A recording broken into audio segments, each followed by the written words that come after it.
पिले माने आज आम मैंने चतुर्थ श्लोक पढ़ा। विवर्ण बदनं दृष्ट्वा तं प्रकीर्ण ममर्षणम् आह दुःखाभिसंतप्ता किं दानीमिदं प्रभु। विवर्णं बदनं दृष्ट्वा तं प्रकीर्णं ममर्षणम् आह दुःखाभिसंतप्ता किमिदानीमिदं प्रभो। विवर्णं बदनं दृष्ट्वा तं प्रकीर्णम् अमर्षणम् आह दुःखाभिसंतप्ता किमिदानीमिदं प्रभो। विवर्णं बदनं प्रकीर्णम् अमर्षणं तं दृष्ट्वा दुःखाभिसंतप्ता आह प्रभो इदानीम इदं किम। विवर्ण बदनम रंगहीन मुखमंडल विवर्ण हो जाइथिबा जो मुख तेजहीन मुख प्रकीर्णम अति दुखरे अमर्षणम सहिवाकु असमर्थ बा असह्य दुःखाभिसंतप्ता दुःखाभि संतप्ता शोकाकुला दुखरे अधीरा हो पड़थिबा। आह कहले कहले बा पचारिले इदानी यही समय एपरी समय इदम किम ए कौन ये बुझा। विवर्ण बदनं दृष्ट्वा तं प्रकीर्णम् अमर्षणम् मलिन मुख अत्यंत दुखरे भांगी पड़ुवा अधैर्यवान ताहांकु देखी दुखरे भांगी पड़ी दुःखाभिसंतप्ता दुखरे भांगी पड़ी सीता दुःखाभिसंतप्ता कहले किम इदानीम इदम तब।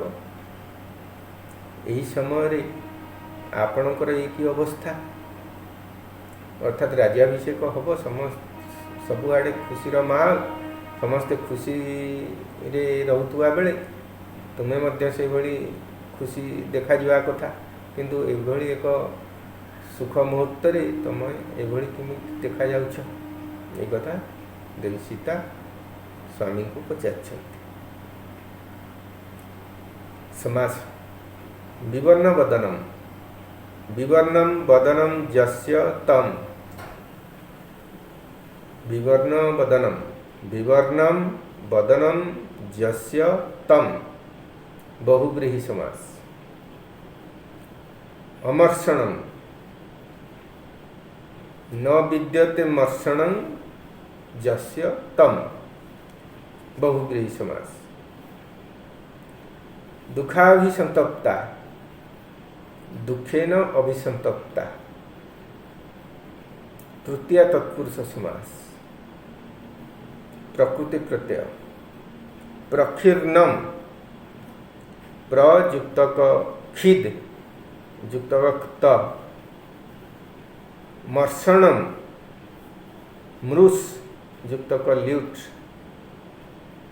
अभिसंतप्ता अभियुक्तक सम युक्तक तप युक्तक त युक्तक टाप सकारण विभक्ति। तं कहले कर्मणि द्वितीया प्रभु संबोधने प्रथमा। ये गला श्लोक नंबर 4 तापरे 5 को जीवा। अभिषेक जदा सज्ज किमिदानीम इदं तव अपूर्व मुखवर्णश्च न प्रहर्षश्च लक्ष्यते। अभिषेक जदा सज्ज किमिदानीम इदं तव अपूर्व मुखवर्णश्च न प्रहर्षश्च लक्ष्यते। यदा अभिषेकः सज्जः इदानीं तव इदं किं मुखवर्णः च अपूर्वः प्रहर्ष न च लक्ष्यते। एक कथा सीता पचार। प्रहर्ष कहले आनंद। अभिषेक जदा सज्ज जेतेबेले अभिषेक प्रस्तुत। किम इदानीम इदम तब बर्तमान तुमर ये अवस्था। अपूर्व मुख वर्ण च न प्रहर्ष च लक्ष्यते। अपूर्व न पूर्व अपूर्व अर्थात पूर्वर जो मुखमंडलटी जो भली थिला एभली वर्तमान आ देखा जाऊ नहीं। अपूर्व मुखवर्ण च न प्रहर्ष च लक्ष्यते सेही मुखमंडलटी आउ आनंद देखा जाऊ नहीं। कहीं अपूर्व मुखमंडलटी आउ आनंद देखा जाऊ नहीं कहीं। यही कथा सीता पचार रामचंद्र को। समास अपूर्व न पूर्व न तत्पुरुष मुखवर्ण मुखस्य वर्ण मुखवर्ण षष्ठी तत्पुरुष समास। प्रकृति प्रत्यय अभिषेक अभियुक्तक सिच युक्तक घाय अभियुक्तक सिच युक्तक घाय। प्रहर्ष प्रयुक्तक ह्रूस हरे रूपड़ा मूर्धनेश्वरे हलंत ह्रूस युक्तक घाय। सकारण विभक्ति तब शेषे षष्ठी। प्रहर्ष उक्ते कर्मणि प्रथमा। ये वाला श्लोक नंबर 5। तापर श्लोक नंबर 6। इतीव विलपन्तीं तं प्रोवाच रघुनन्दनः सीते तत्र वंस्तातः प्रव्रजयति मां वनम्। इतीव विलपन्तीं तं प्रोवाच रघुनन्दनः सीते तत्र वंस्तातः प्रव्रजयति मां वनम्। इतीव विलपन्तीं तां रघुनन्दनः प्रोवाच सीते तत्र भवान् तातः तत्र भवांस्तातः तत्र भवांस्तातः संधि कले कौन भांगी संधि विच्छेद कले तत्र भवान् तातः प्रव्राजयति मां वनम्। सीता कांदी पकईले एकाथरे एति कथा पचारू पचारू अजना आतंक कौन किसी गोटे बड़ धरण एमती विशेष घटना किसी घटीगला कि ये रामचंद्र भली पुरुष जहाँकर राज्याभिषेक होगा जाऊँगी सी एत मलिन देखा एत दुखाभिभूत हो पड़ी निश्चित भाव में किसी गुरुत्वपूर्ण घटना रही। तेणु अजना भय से मध्य शंका करी तांकर आखिरे लुह आसी जाइए से कांदी पकई एवं कांदी कांदी ये कथा जिते से पचारि जे आपण कहीं दिशुंट कहीं कौन घटना हो गला से रामचंद्र कहवा आरंभ कर। इतीव विलपन्तीं ताम इति इव विलपन्तीं एभली भाव में कांदुथिबा विलपन्तीं कांदुथिबा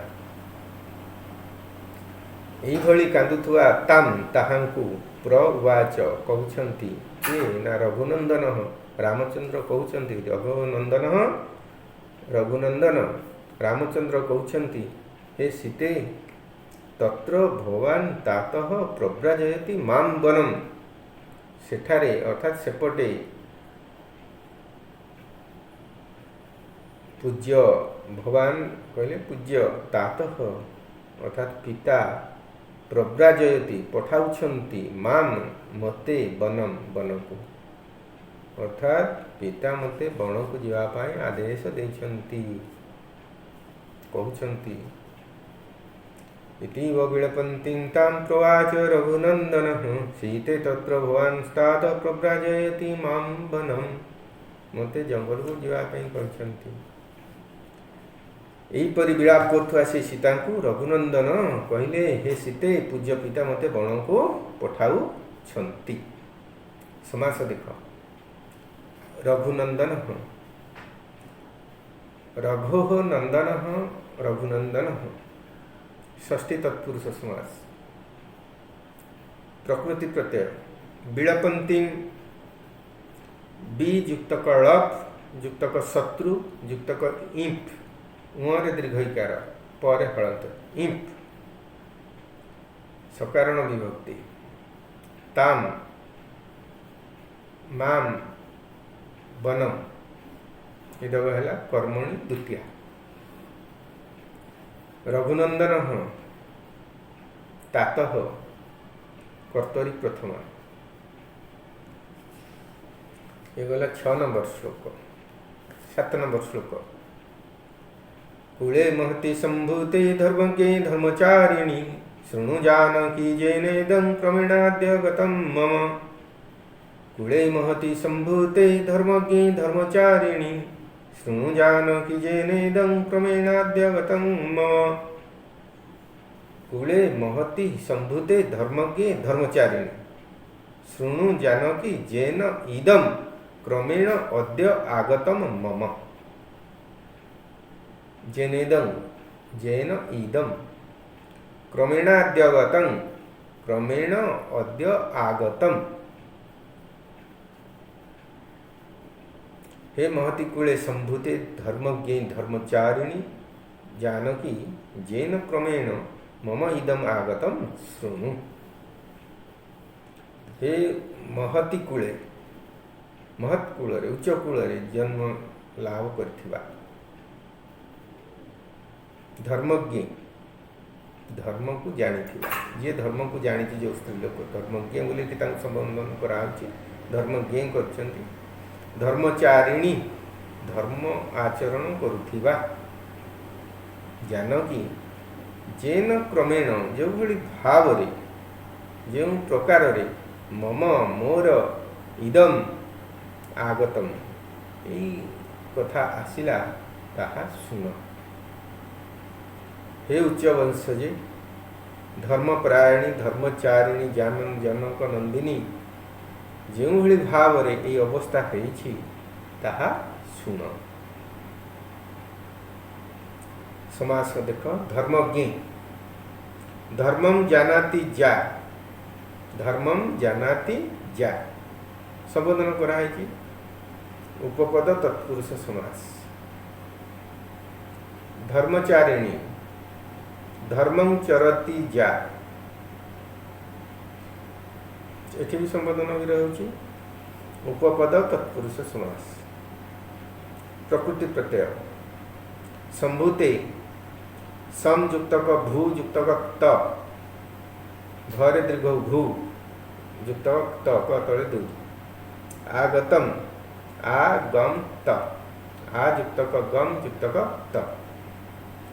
कुले महति संभूते धर्मज्ञे धर्मचारिणी, शृणु जानकी जेनेदं क्रमेणाद्य गतं मम। ये हला 7 नंबर श्लोक। कौन आसिला, आस्ते आस्ते कौन घटना घटिला, किभଳି भाव रे घटिला, आमे 8 थर को पढ़िबा। आज पई थाउ।